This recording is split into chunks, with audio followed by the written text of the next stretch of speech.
Okay, well, good morning. Happy Veterans Day to all of the military. It's a time that I definitely admire and respect, and all the military personnel out there that have sacrificed, the time, in the military. So this is a salute to all personnel out there that have, been in the military, family members, children as well. So with that being said, I am super honored and humbled to have one of the most amazing real estate professionals out here in the South Bay. And, without really going in deep into it, because I'm going to let her, introduce herself. Marie Hoffman, as part of the Hoffman and Murphy team, has been in the real estate industry since the 90s. She joined a RE/MAX office in her early years and ended up leaving RE/MAX and had a Lifetime Achievement Award back in 2003. She ended up getting involved in getting stuff from Keller Williams, and she was fond about all the ins and outs of Keller Williams, and herself and her partner ultimately joined Keller Williams. So without further ado, I'm gonna, lean over to Sue Hoffman from the Hoffman Murphy team to give us an insight. So Sue, thank you again, Marie, thank you again for jumping on this with us, and I really appreciate your time. I know you just got back from Austin, Texas. So tell us a little bit about yourself, Marie. Well, I have wet hair. I took a shower. I got up this morning and really happy. Good. Really, really happy. I think, it's funny, going to Gary Keller Mastermind for 19 years, which is a long time. And, the news is different depending on the market. On the top, like the frosting is different, Right. But the elements are almost always the same, of what our job is. And I kind of feel like I had a really good time because I spent a lot of time out of the room. Gary likes to talk for 4 hours straight. I don't really know how he does that, but he does. And then I spent a lot of time really, having meals and sitting in the bar and having breakfast with many other people from all over the country. So, so I don't know. I mean, a lot of you know me, but I was a solo agent. I came from I ran a plumbing company. I was a terrible employee, so I've always been an entrepreneur. Went to a small boutique real estate firm. One of the cool things I can look at in retrospect is that 1990, which is when I started working, is sort of akin to 2006 and 2021, like the peak of the market. And then when you're new, you just, you're kind of learning for a year, right? So I got into a market that was deep, that was shifting. So I didn't know any different than to just work the way that I had worked in the plumbing company, which was to make connections with people, to follow up with them, to check in with them after the service, and to make sure I got paid. And so I jumped into real estate in kind of in the same way. So I just want to give you guys some good news, all of you, whether you're experienced or not, is that this is the time when the best careers can be made. Absolutely. Yeah, absolutely. So Marie, let's dive deep and go back to the early 90s, and then how you ended up transitioning into Keller Williams. Oh, okay. Business. Let's go in that direction for a bit. Okay, so truthfully, so I love it that you called me Sue, because there's a branding that, when you're like a brand, Hoffman Murphy, Hoffman team, Hoffman Murphy team, Sue and Marie, it's interchangeable. So when I went to Remax, I worked really hard, and Sue Murphy worked really hard. We kind of were across the hall, and she would go home to take care of her kids and then come back, and we would end up talking. And if you've ever heard the term ear hustling, which is listening to someone else's conversations, those conversations that she had and the conversations that I had were really similar. And so in 1999, I had a series of shoulder surgeries. Sue loved to travel, so we kind of took care of each other's business with no financial, we didn't share money. We just took care of each other's businesses. There was a kind of an underlying thing that was going on. We tried to change Remax to have more agent participation. And then Keller Williams came into town, and Sue Murphy was the first real estate agent in the South Bay. So she left and abandoned me.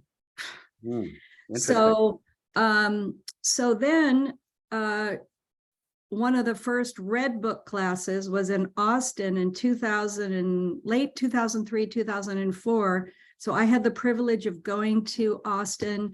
Sue had already joined, and I met Dave Jenks and Gary Keller in a room with 80 people and did the Red Book class, the millionaire real estate class. And so between wanting to be with Sue and that example, it's not about the money, it's about lives worth living, it's about creating relationships. I knew that that was the place I wanted to go. And I was actually pretty panicked about leaving because Remax was a known, and it was Keller who. Nobody knew who Keller Williams was. So I think I like doing things that are like jumping off a cliff. So, and if Sue Murphy, who's one of the most calm Yoda-like people I know, did it. So that's why I left. And then we worked side by side for about 6 months. She took a big long ass trip, and she came back, and I said, I don't want to do this alone. Let's be partners. And honestly, some of you might know, Minnie and Jen might know, there was a team called the Busy Blondes in Culver City. 2 women who were not married or a couple, not a mother and daughter, were kind of our models. So that's how we came to Keller Williams, and we continually flew to Austin. We went to every single Keller Williams event to learn. We did almost every class. We had a MAPS coach. We just did what we were told, and we built the model that's in the Red Book. Failure after failure after failure. The obstacles and the challenges that we all face, right? But we continue persevering and moving forward. We have already a question for you, Marie. So how old was she when she started selling real estate? Just curious. Oh, good question. Let's see.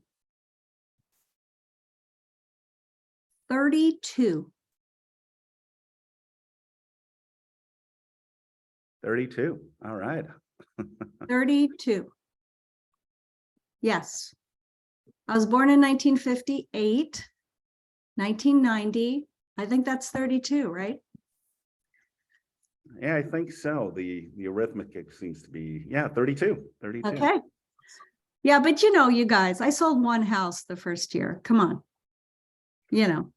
I maybe 2, I don't know. So so just a kind of a quick aha about that. I was not a cold caller. I was not a circle dialer. I was not a door knocker. I have never met a stranger in my life. I am highly observant about people. I will ask questions of almost anybody in an elevator, in a street, and I adore human beings in general. I'm the kind of person that runs towards a problem. So I was a jazzercise instructor and still am. And I created my business with some of the people that I had worked with in the plumbing business. And then it started kind of with my sphere, right? And I am one of those people that has sold houses or represented buyers and sellers with family members. You know, a lot of people don't want to work with a family member, but my ethics are pretty apparent. And I think I have a high trust quotient. So family members. So I really just started with the people around me. Yeah, that's very cool. Throughout your career, Marie, we've seen, and a lot of the agents, even here in the office, are so well in tune to you and your partner. And every time they drive either in Hermosa or Redondo Beach, they're constantly seeing your for sale signs out there. So tell us, how you were able to build a phenomenal business, and cultivating so many listings. What is that magic formula that you ensued? Well, first of all, we know that listings are the most important thing, right? I will say that it's pretty rare that a new agent doesn't start working with buyers. So it is, I don't think anybody on this call, and thank you, Sharon and Mary, and for those of you who I can see, I love being able to see, and Minnie and Jen and your seatbelt in person. So I want everybody to know that a buyer will become a seller. So there is not an elevated, yes, you want to be listing based. You want to be listing based, but buyers, and especially right now in a shift in the market, this is where your sellers are being cultivated for your career 2, 3, 4, 5, 6, 7, 10 years from now. So I do want to emphasize that, because I'll hear new agents go, oh, well, I'm just working with buyers. Well, buyers become sellers, right? So with regards to building our listing-based business, I certainly learned and we're not calling them scripts anymore, guys. We're calling them conversations. Right. The conversations that you learn in on a listing appointment needs to come from the market of the moment. So in those 90s, the market of the moment was learning how to have those pricing discussions, right? And to be courageous enough to not to take overpriced listings, right? And to learn how to have those big why conversations with your clients. As an example, we had a listing that we took in May of this year. And then, the market, it felt like the market shifted pretty quickly. And within 10 days of being on the market with very few showings, I called a meeting with the client and just said, we haven't had any showings at all. If we don't have any showings, we're 10% overpriced. If we were having showings and no offers, we're 5% overpriced. If we were having offers and they were, 1 to 2% below, we need to look at those offers seriously. So those were the conversations that I was having. And so I had a lot of success. So I think in my 90s, this is before I was working with Sue, I did not have one expired listing. I sold everything that I listed. And so success breeds success. Did a lot of short sales. so stuff like that. I also did choose a geographic farm. I had a farm in Redondo Beach. And honestly, we've lost a lot of traction there. I think we took our eye off the ball. We had about a 9 to 10% market share there. But yeah, so we had a farm. I mailed consistently. There. And I also mailed what I would call the message of the moment, right? So Gary used the term, let your freak flag fly 3 times in the 2 days that I was with him, where if you were 30 years old, it was like they just thought that was the funniest term. But, I was somebody who was willing to put a pretty strong message out there, a very direct, honest, here's the problem, I can solve that. So my marketing was good at the time. And honestly, the last thing was I did a lot of seminars, gardening seminars, getting rid of clutter in your house seminars. I don't think I did one buyer or seller seminar. I continually did seminars, so people saw me who I was. They saw me on the stage teaching and dancing. They saw me doing the things I loved. And so those would probably be the venues of, I think I probably would have been much more successful had I done a lot of follow-up. I have always struggled with that. I'm a great lead generator, but I truly believe that the money is in the follow-up. I do think that I never had a 30-minute listing appointment or a 30-minute buyer appointment. So I was always willing to take the time when I did have a chance to talk to people to have a deep conversation, because you remember, real estate is fraught with problems. I mean, let's be truthful, right? Shit happens. So if you build the trust at the get-go in a relationship, any kind of relationship, and I like to do that up front, you can refer back to that trust when times get tough. Right. So I think those are the key points of how I did build things. And then honestly, Sue Murphy, having her as a wingman before we were both each other's wing women. We always had a dialogue of help. Oh, and one last thing. Even when I had no money, I had somebody that did my stuff that I do terribly, which would be paperwork. And I always went on brokers' open houses, always. And so I knew my inventory. And people who say, I don't have anybody for that, stop doing that right now.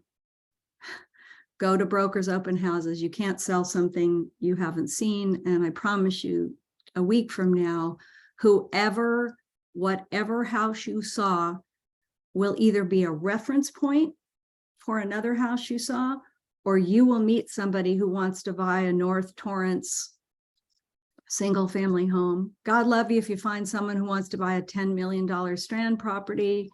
That never happened to me, but that might happen too. Amazing. You threw in so many nuggets, Marie, and definitely appreciate that.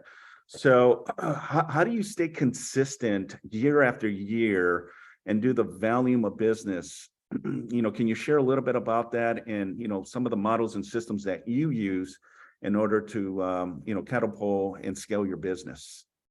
So being honest with you guys, I tend to find I'm very hard on myself.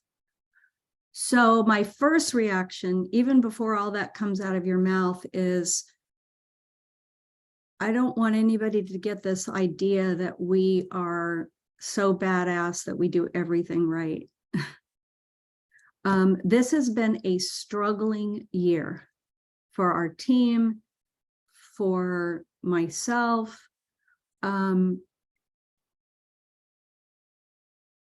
I would say that the executive team, which is what we call our people who are admin or non-sales people, although they are all licensed, I think all of them, maybe one or two, they are the culture of our team. So whomever you have, if you have a team and you've got somebody helping you, they actually are the culture, and they are the people that are going to keep you the most consistent, maybe within your database, within your mailing. Your people, so all of you at KW South Bay, your culture is going to come from Simon and Jen and Natalie, and I don't know if it's Holland, or the people that you've got on your executive team.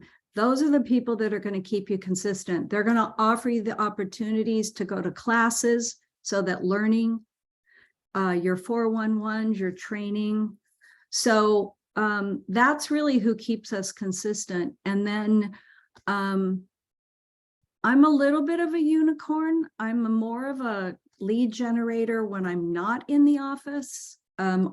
I probably would be fairly decent if I spent some time on the phone in my follow-up. I've struggled with that. But the rest of the team has not.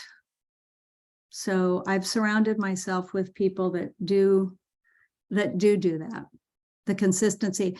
I will say that Gary's, and really it's in the red book, is that your morning is what doesn't get away from you. So whatever you're doing to generate your business needs to happen in the morning.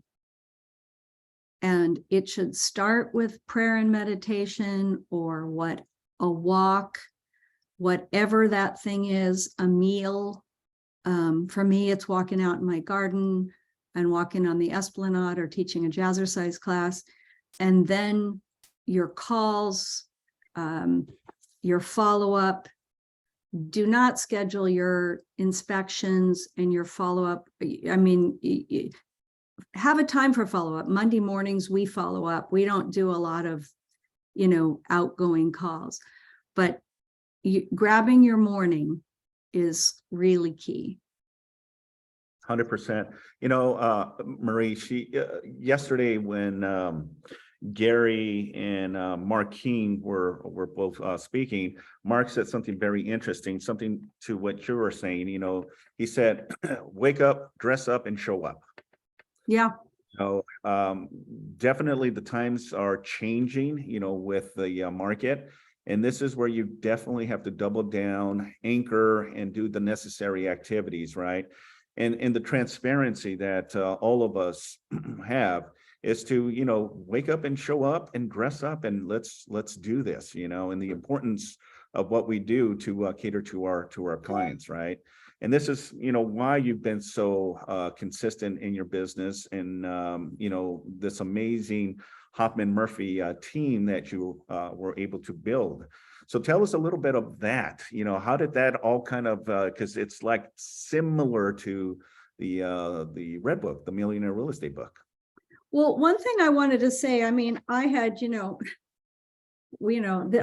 couldn't fit the 3-ring binder in, but this was the book that, you had one too. I left the 3-ring binder in the hotel room, but one of the things that I just loved that Gary said so many times, before I tell you about that, well, I'll just remember it. Real estate is a contact sport. Real estate agents love to get together and brainstorm ways to avoid contact. They love to talk about databases and automatic things and Mojo. Well, Mojo is contacts, but here's the deal. It's a contact sport. It's a voice to voice, face to face, hug to hug, show up to show up. Hi, I'm just thinking about you. Sport. It is not a technology, some crazy ass thing that you think you're going to pay on a monthly basis. Now, look, we signed up for 72 sold and, stuff to generate, maybe it's 10 or 15% of our business, but the business is a contact sport. I don't care if you have 20 people in your database, your job is to add more people to that database, call them, and don't lay on yourself that you have to figure out some smart real estate question. Every human being has the need to be noticed and important. And at the end of a real estate transaction, people do say, hey, they got me the most money or they got me the house, but it's how they feel when they're with you and when they buy or sell a house. And it's actually what saved me from my lack of follow-up, Simon, is that my connections with people at the beginning were memorable because that's what I kept in my mind. So I just want to, if that's the one thing that you guys think about today, you're either, we hear you're either looking for an appointment or on an appointment. My take would be you're either looking for a conversation or in a conversation, and you are having those forward conversations, right? Absolutely. And you I'm sure you guys all know what that is, but Simon can tell you what that is. Okay, so the one thing in the Red Book that starts off with, it's with you, right? You're the owner of your team. If you're a single agent, or you and your husband, and God love you if you're married to your partner, it's good luck on that. Some people do it, some people don't. You're the person. The first person that you want to hire is somebody who is going to do the things that are not negotiating a deal, not making contact. So it's your transaction coordinator, right? And you don't have to pay somebody a salary to do that. I don't actually know what KW South Bay provides on that, but I'm assuming there's a transaction coordinator there, or people that do that. Yeah, we definitely have Chris So, who's our transaction coordinator here at the office. Okay, so that's your first person that's your first leverage. Please do not hire a buyer's agent. Please do not think that that is your first hire. Your job is to get somebody who takes the administration off of your plate. That's your first thing. And do not look for a partner, because if you do not have enough leads, it's leads, listings, and leverage, the 3 L's. So your job is to create leads, right? And if you have enough leads, then your job is to find somebody who takes the paperwork off of you. And I'd probably do that really, really fast, because even if you have one deal, you know how you guys get all tied up in a deal and you're like answering the phone at 9 o'clock at night, on paper. Do not do that. So then the next person you might want to hire after you have somebody that's running your deals might be a showing specialist, right? Somebody who might free up some of your time to show property, or you could even have somebody else in the office that you guys might do that for each other, because there's some education involved in going and showing properties in areas. That might be the next person. But all the while, what you're thinking about is to have somebody who's your director of operations. And that director of operations, if you look at the Red Book, it's the person that is directly under you that does everything that you should not be doing, that has it's not, you need to be writing contracts, showing property, listing, right? So that's your main thing. And that took us a long time to find the right person. We actually did have somebody pretty fast. I knew her from Cazares. She worked for us for 11 years. And she did everything. She did the marketing, she did the transaction coordination, she was the runner, right? So that person is your key person. It's not another real estate agent. So keep that in mind. Beautiful. Awesome.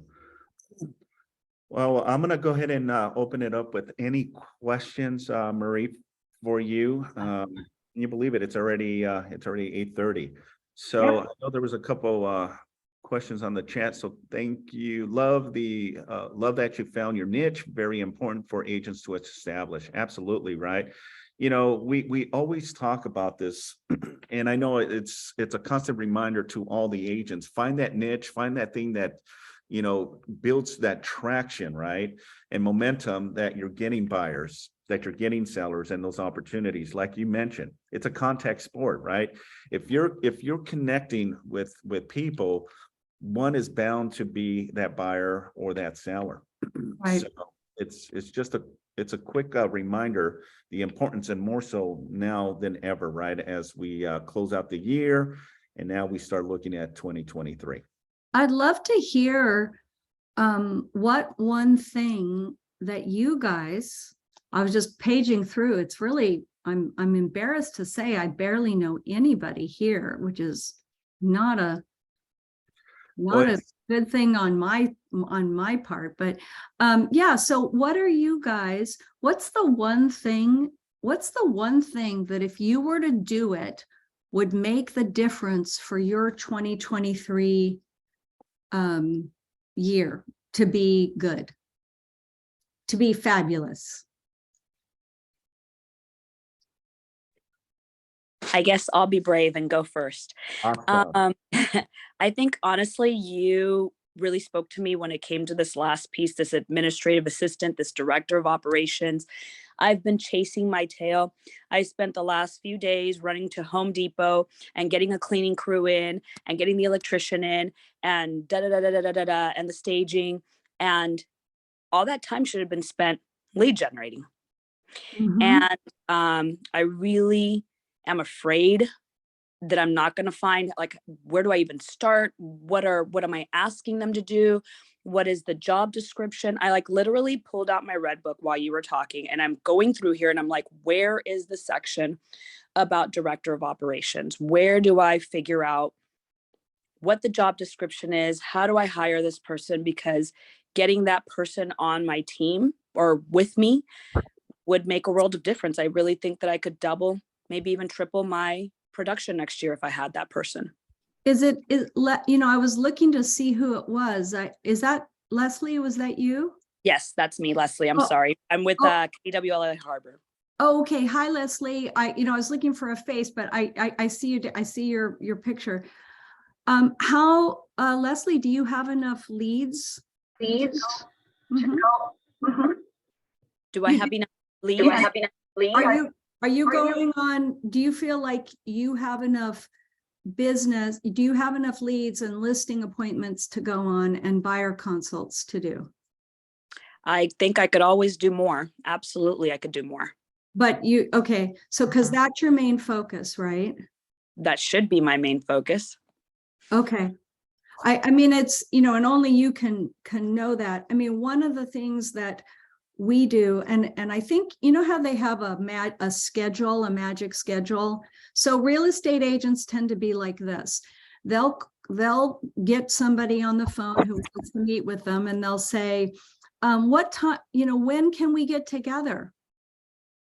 to talk about, when can we get together? Like that incredibly open-ended question, right? So one thing that you might be able to do would be to say on your listing appointments or your buyer, actually, we're not calling them buyer consults, we're calling them strategy sessions. Mhm. You could say, okay, I have Monday, Wednesday, Friday at 1:00 for my buyer strategy sessions and listing strategy sessions. When would be good for you? And then you could put into your running around meeting people into a time block so that you already have that schedule when that happens. I'm just talking about before you hire somebody to do that stuff. Mhm. And you may even think about looking at a more mature person in your world. It could be your mom, it could be your retired husband's, who loves to kind of go do stuff. So think about not hiring somebody full-time, but somebody that might be looking for maybe a part-time job a couple of days a week. And then your job would be to really create a structure that, that's when we meet people at houses. Makes sense. Does that sound like maybe a good in-between fit? Yeah. Yeah, and we have a full-time listing director. Her name is Carrie Henry. She was a buyer specialist on our team. She left, I don't know what she did, some finance thing. Then she came back, and then now she does all of that now, and it's a full-time job. But that's 30 years in the business, So I would keep it small so that you're, keep your mind on that profit. And time block. Yep. Anybody else have a great thing that because if you say it out loud, even if you don't write it down, it might happen. It will happen. It will happen, exactly. I will Anyone else? absolutely volunteer for that accountability, consistency. And for me, it's Can you say consistency. who that is? Oh, Shireen Gabrielle. I'm in the KW South Bay. Yes, I got to meet you briefly when you came in for a meeting, and I see that you have your tie-dye underneath. Very good. I've been working on tie-dyeing my KW shirts. Yes. So, but for me, I know that my recipe for success has to be simple so that I can just go deep and not get scatterbrained. And for me, it's just staying within the bounds of my block schedule consistency. Like consistently, just consistency is my mantra. So what does that exactly look like? So mine, and it's great because it works, it's working, as it does start with an early morning. It always has my whole life. I've been like that since, like, I remember clearly being 9 and being up by 4 in the morning. So it starts with the morning because that doesn't get away Tell from me, Shireen, I'm sorry to No worries. interrupt you. Don't tell me about it. Tell me what it looks like. So what happens at 4:30 a.m.? So at 3 a.m. I'm up. Okay. And I'm writing online with a team of other writers. We hold each other accountable. That was my workout slot, but we need each other, and that's the best time for us to coordinate. Okay. So What's next? So then a few hours after that, I put on my mothering hat, do some transporting, a lot of cooking. Okay. And I'm back either at my home desk or my KW desk. And as soon as I'm done with the recurring meetings, with, like producer's mindset, I take that time from then until command at 10 to do my calls. Okay. Because I am better in the morning. I mean, I Okay. just go, so that's the calls. 9 to 10 is your 8:30 to 10 is my actual intentional time to make calls. Yeah. To Okay. have conversations, make connections. And then- what days does this happen? Monday through Friday. Okay, great. Yeah, Monday through Friday. And then and you do then- your 10 a.m. So then 10 a.m. is command, but here's the thing that I freaking love about the recurring command meeting, in case anyone's feeling invalidated about how much they offer us with SLM. You know, because I don't recognize anybody ever. So you guys know on those Zooms, they're from like other lands, but I'm in there from 10 to 11 every day because Okay. that's the time that I use to work in my command based on the conversations that I had in the hour and a half prior. And the advantage that I have is if I get stuck doing something, I'm online with them and they're doing the class in the background, and I can say, hey, real quick in the chat, how do I do this? Because I'm new. I'm Okay. new and I'm a thought out Austin Powers. So if that was consistent, those 4 things, you believe that that would make a huge difference. And how many houses do you want to sell next year? I want to sell, actually I did the math, between me and the work partner, I'd like to see 24 get done. And considering how connected I am with my sphere, I know that it just takes that intentional conduct, and that's why I've been doing it this quarter. So Yes. just as we finish up, can you tell me that you will be I will sell 24 houses in 2023? Could you say that to me? I'm gonna say that I will sell 18 houses because I have to, Can the you 24 was can the 2 you- of us. Can you say I will sell 18 houses in 2023 and say exactly what I just said? I will sell 18 houses in 2023. Awesome. I Good. will. I've done quadruple and more than that by myself in a new town. I will sell 18 houses. All right, I believe you. Thank you. And I'll be finally fully admitted to the bar. That's definitely a distraction. Good. By then too. So, So- you know, I know, and Thank you. you're welcome. Does anybody else want to be able to state what they're going to do next year that's going to make that year be your best year ever? By the way, I just want to insert before I mute again. Besides, I appreciate that the booty slap, because I had already quantified all of my other goals for next year. How many books I'm reading, Right. how many words I'm writing for this manuscript or that. Yeah. Everything was quantified. Everything was on lock, even my sports, but not that one. Not that one. Okay. Well, that's good. And listen, I only teach things I have a hard time with. So keep in mind that if you could, Shireen, take what we just did together and be willing to let the silence do the heavy lifting in any conversation, which for you and I is difficult, right? So when you go into the office and you are doing that time blocked schedule, that you find the time at KW South Bay to ask those questions that I asked you to somebody else, and then you ask that person to do that.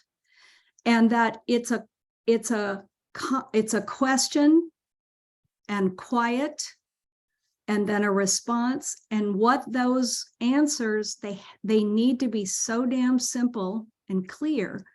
And that way we can grow the whole team at KW South Bay, and the environment will be elevated for everybody.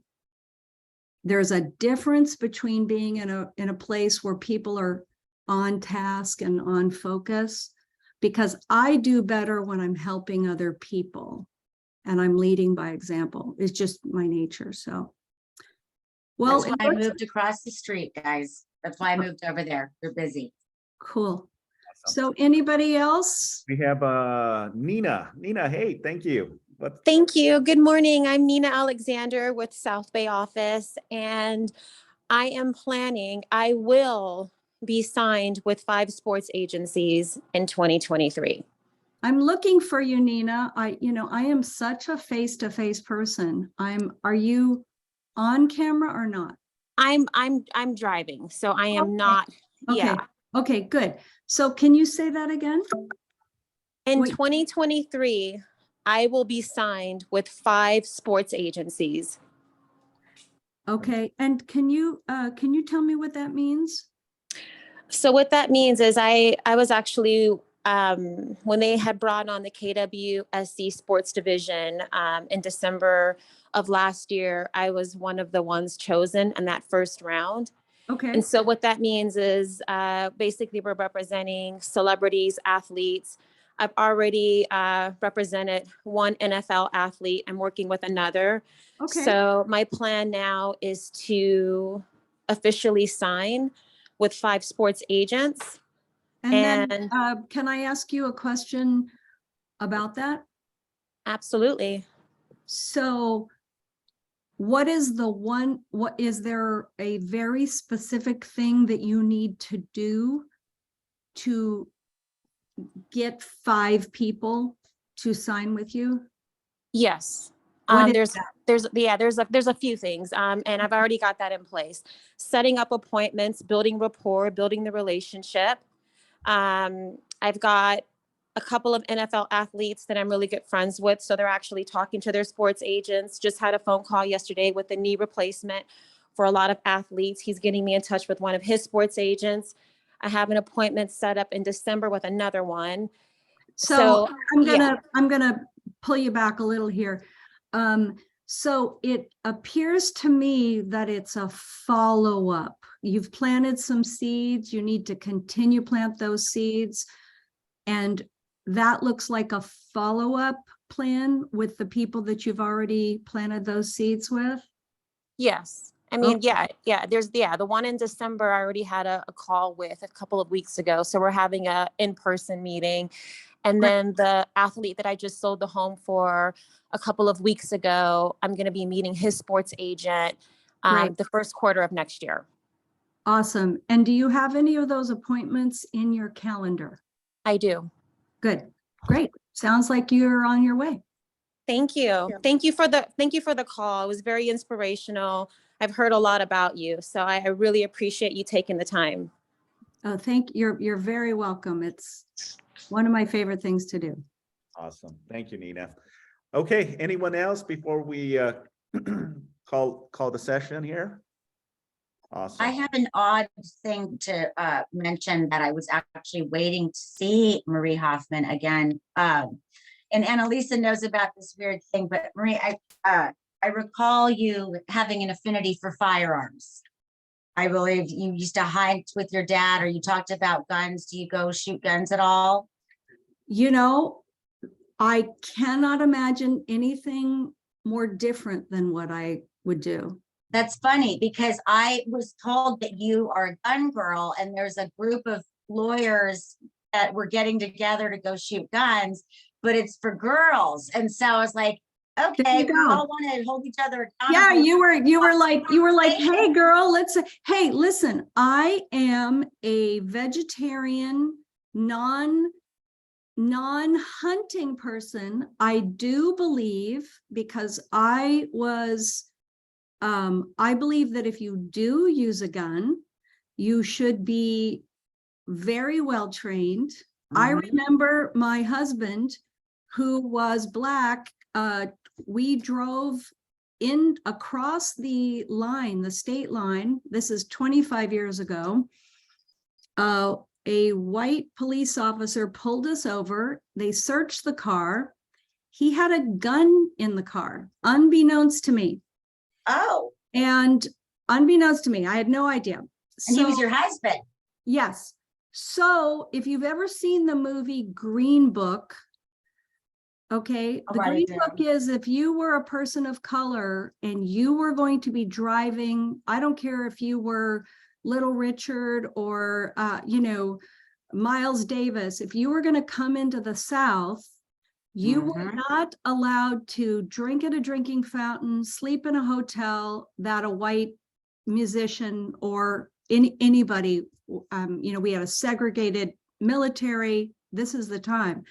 But I remember, so they had a book where they could stay, or they would sleep by the side of the road with all 10 of them in a car with somebody holding a gun to protect them. So my experience with that was that the police officer, who did not drag either of us into jail, he said to my husband, he said, when was the last time you shot that gun? And my husband said, oh, I don't know, when I was, 10. And he said, if you do not practice shooting a gun on a regular basis, it is something that is going to be taken from you and used against you. So that's my only gun story. And I remember something. so you're anecdotal. not, Shireen, you're not going to call me to go shoot a gun. Yeah, I don't know what it was, but I do want to put it out there for the girls because they are getting ready to get together. And just so you know, I have been a vegan my whole life, and I actually am a civil rights attorney. I do, criminal defense and all that. So I relate completely on that. But I remember something that day about gun stuff, and I was like, I'm going to ask you if it was something with your dad. There was. Well, you know what, Shireen, you and I will have to have a conversation. Yeah. Since we've got other people here, and I can tell we have a lot to talk about. How's that? I'll take it, especially when I hear from the ladies on that one too later. Okay. All I'm right. gonna go walk on the Esplanade. That's what I'm gonna do because many of us live here and we do not take advantage of where we live. So I'm gonna go walk on that. And I do want to tell you something just in closing, is that time goes very quickly and people disappear out of your life very quickly. They can, and opportunities to say, I love you, to see the ocean, to make a difference in someone else's life are there all around you. And I would encourage you today to do something like that, even if it's as small as picking up the phone and saying, how are you? What are you going to do for Thanksgiving? And you could actually do that to your clients without any agenda of trying to sell them a house, and watch how your career will grow. Yeah, amazing. Well, we definitely appreciate you. Thank you so much for taking time to Oh, Yankees. Oh, they lost. Oh, well, okay. part of this producer's mindset. Again, just want to mention how grateful we are, Marie, and thank you again for sharing your insights, your professionalism, and the positive vibe that you have. So with that being said, that concludes with our producer's mindset. Thank you very much, and make it a great day. Have a phenomenal weekend. And a quick reminder for all of you, next week, Wednesday, is our Thanksgiving potluck. Love to see you part of that. I would love to be there. I'm having a shoulder procedure on Monday night, so we'll see. I may be on heavy drugs if I come. See you guys. Awesome. Thank you, Marie. Bye-bye. Bye.